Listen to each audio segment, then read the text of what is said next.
Perkenalkan, nama saya Juliani. Saya akan menjelaskan tentang recruitment analysis. Recruitment analysis adalah tahap interaksi antara analisis sistem dengan komunitas pemakai sistem atau end user, di mana tim pengembang sistem menunjukkan keahliannya untuk mendapatkan tanggapan dan kepercayaan pemakai, sehingga mendapat partisipasi yang baik dan proses untuk menetapkan layanan-layanan atau servis yang membutuhkan customer dari sebuah sistem, serta batasan-batasan atau constraints dalam pengoperasian sistem dan pengembangannya.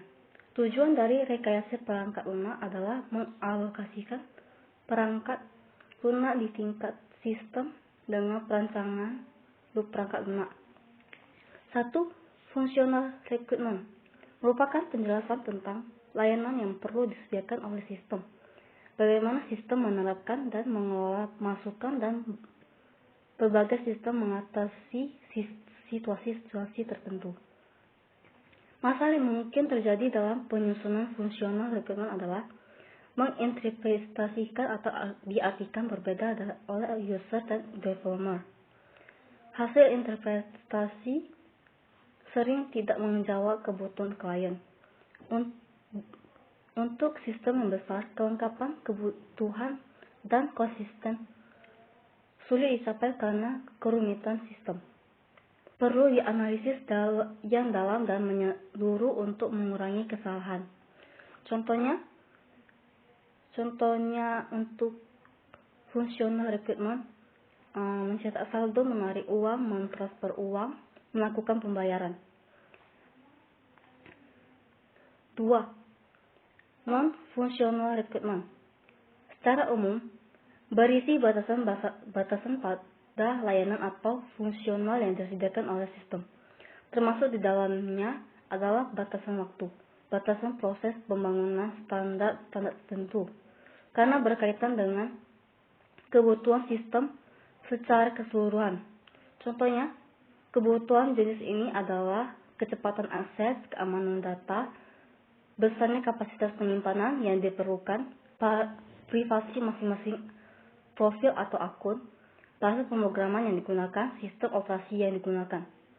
Selain dengan gambaran 2 di atas, non-fungsional recruitment dibagi menjadi 3 tipe, yaitu produk recruitment berkaitan dengan keandalan, kecepatan, kemudahan digunakan, kapasitas memori yang dibutuhkan, dan efisiensi sistem. Organisasi rekrutmen berkaitan dengan standar, bahasa pemrograman, dan metode perancangan yang digunakan. Eksternal rekrutmen berkaitan dengan masalah etika pengguna, interoperabilitas dengan sistem lain, legalitas, dan privasi. 3. Domain recruitment berasal dari domain aplikasi sistem.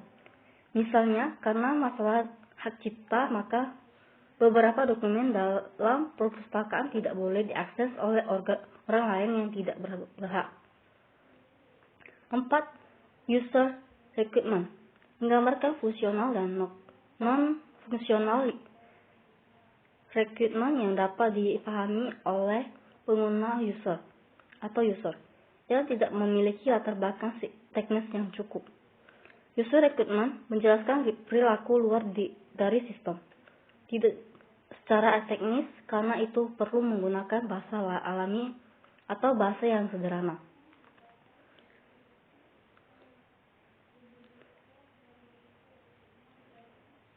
Sistem recruitment merupakan deskripsi sistem yang lebih detail dari user recruitment. Jadi masalah berisi fungsional dan fungsional rec ini bisa berlaku sebagai kontrak pembangunan sistem dan terdiri dari macam-macam model sistem dikerjakan sistem, dan bukan bagaimana sistem diimplementasikan.